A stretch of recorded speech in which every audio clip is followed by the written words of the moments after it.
Hello, I'm Scott Becker, and I have just one prepping question for you today. But this question is so vital that without an adequate answer to this question, your preparations will be vague, they will not protect you and give you that strategic survivability and flexibility you need to survive real-world challenges.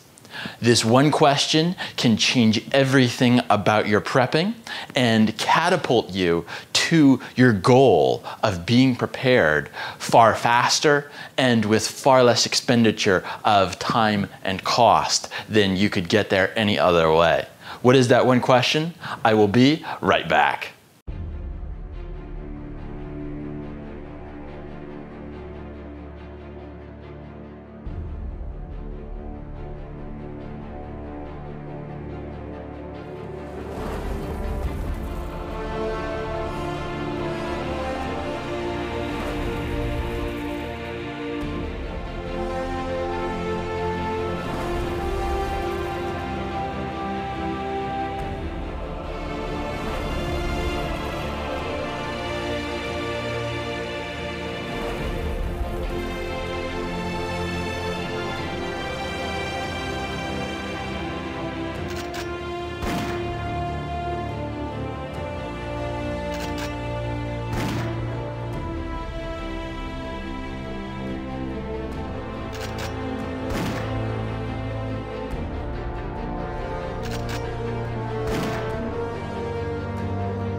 All right, I am passionate about this one question, so forgive me if I get a little bit intense here. To me, this one question is at the foundation. It is the fundamental level of our preparations, and therefore this is a potentially life-saving question that I want you to ask yourself and to work through very strategically, very intelligently.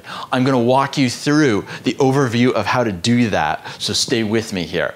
Now, this one question took me a long time to figure out before the light bulb finally went on about how important this really is. I was floundering around trying to prepare for all the various potential life threats, the dangers out there that we can face. And let me tell you, the more I dug into that, the longer that list became. And that was very challenging. How do we go about this? And it's one of those situations where you have to kind of walk the journey to come back around before you figure out what would have been helpful from the very beginning. And that element, what it was that would be so helpful from the beginning, I have tried to distill it down into something that is simple to understand and simple to apply.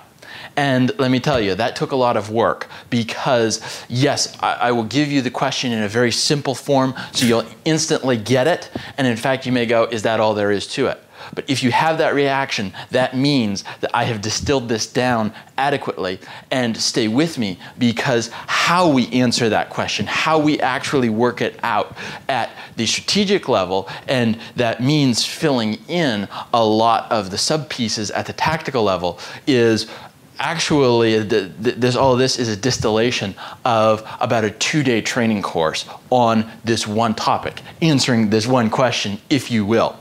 So this is really strategic. Do this and you will be far ahead of 99% of other preppers, let alone everybody else out in the world. So this is key. Everything else we're going to be talking about in this Smart Prepping series is going to assume that you have gone through this, that you are armed with the answer to this question, and that will be guiding us through. So the one question, ready for it? It is, what are you afraid of? Simple as that. Sure, right. But seriously, what is it in the prepping realm that you're afraid of? What is the potential life threat, or make it plural, because for most of us that's the case. What are those dangers that have you concerned enough that you are spending your time, your mental energy, and your hard-earned dollars to prepare for? Now, I may as well just pause for a moment, let you think about that for a second. We're going to walk through how you do that, how this fits in the overall picture. Now, again, because this is a huge topic, I'm going to have to give you the high-level view here, right? We're going to stay at the 30,000-foot view for this video, and we're going to break it down, the overall here, and in the next couple of videos, we're going to address other aspects of this. But at the foundational level, what is it you're afraid of? Now, to help guide you through answering that question, I break our life threats, potential life threats, down into 3 categories. These are absolutely arbitrary, and at consultation level, we would get into it at a much more tactical level, if you will, right? But these 3 big buckets, if you will, help you nominally categorize your assessment of those life threats into 3 easy to manage containers, buckets here. The first is the natural disasters. Think about it. For your location, what is it that poses significant danger to you and your family in your region, in the natural disaster realm? Is it fire? Is it flood? Is it hurricane? Is it tsunami? Is it earthquake? Is it tornadoes? The list can go on and on and on. Volcanic eruption, the massive earthquakes, you know, in the New Madrid Fault, whatever. Are you worried about Yellowstone?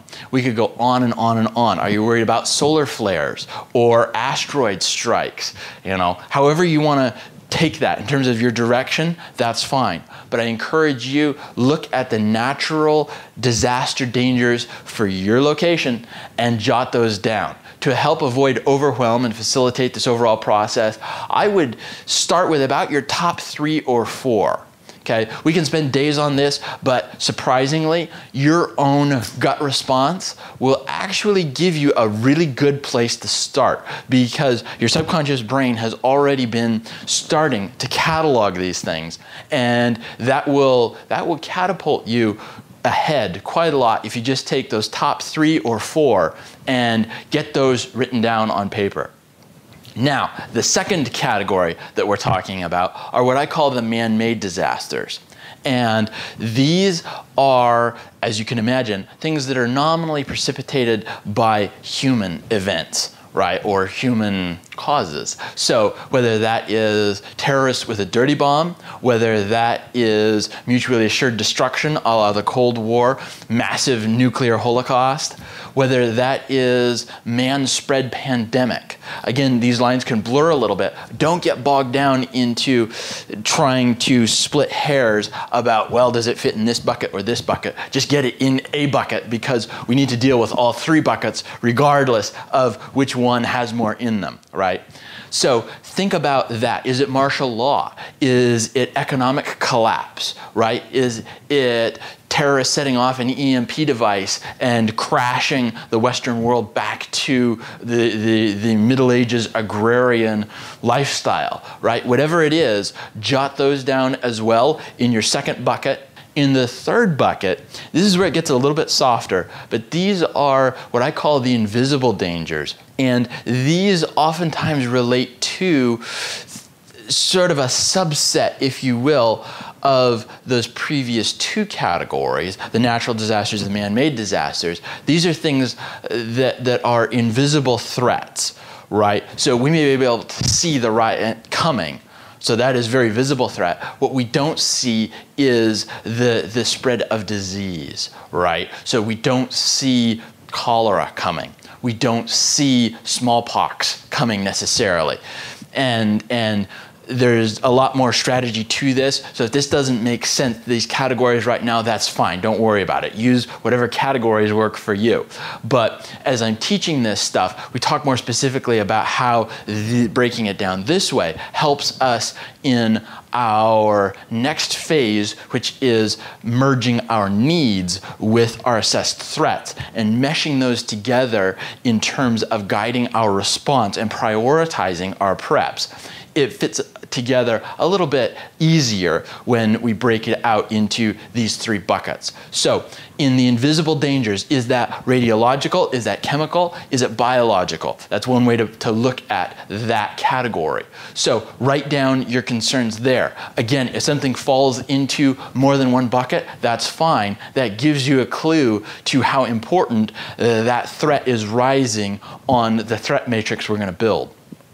Now then, when we look at those three categories, I need you to add another layer, another very strategic element to your threat assessment. And this is something I haven't heard anybody else really talk about and get strategic, get practical about.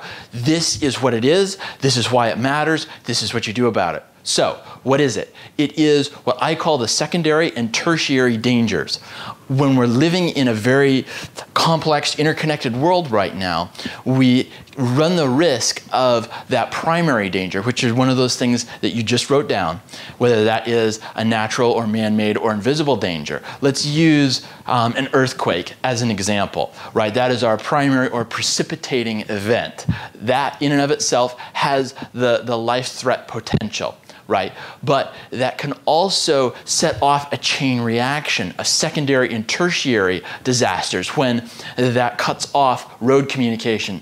So our ability to transport food and supplies into the area of devastation is greatly hampered. It cuts off communication. People start to go into panic. It disrupts the water and sewer infrastructure. So now we have sanitation, i.e. localized disease spread risk, and people are running out of food and water. So you can see how our precipitating event has its own set of dangers, but it can also create those secondary, and then we can even go into the tertiary dangers when we talk about, for example, looting, and we talk about the exodus of people, and we can keep carrying that metaphor on. But the point is, once you have your first layer of precipitating events, look at what else are you concerned about. And again, this will depend on your location a lot. Do you need to worry about rioting? Are you already on your own well? Do you already have your own power supply?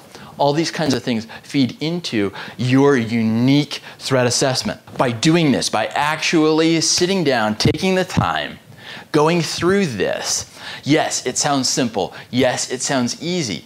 Yes, have I written entire chapters on how you do this in the upcoming Bug Out Survival book? Yes, but this is the compressed high-level view because I know you're busy. I know you've got 1,005 things going on right now. So this is the high-level view. If you can just do this, you will catapult yourself far above everybody else in their preparations, which benefits everyone as well, right? Because now, not only are you not a victim, you're in a better position to help provide stability in your region and help others. So this is really important that you go through.